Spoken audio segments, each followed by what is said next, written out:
మహబూబాబాద్ జిల్లా పెద్దవంగరకు చెందిన ఓ గిరిజన యువకుడిపై ఎస్ఐ క్రాంతి కిరణ్ దాష్టికం ప్రదర్శించారు. భార్యాభర్తల పంచాయతీలో ఫిర్యాదు చేయడానికి పోలీస్ స్టేషన్కు వెళ్లిన యువకుడిని 20,000 రూపాయలు ఇవ్వాలని ఎస్ఐ డిమాండ్ చేశాడు.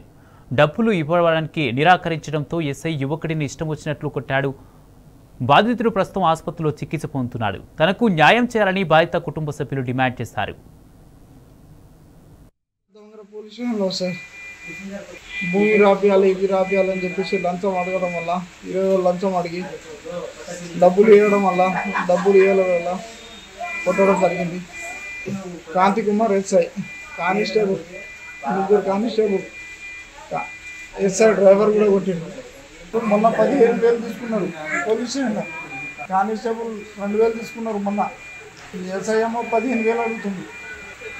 ఇవ్వకపోవడం వల్ల ఇవాళ 20,000 అడుగుతుంది. కొట్టడం జరిగింది. బాగా ఇబ్బందిగా ఉంది.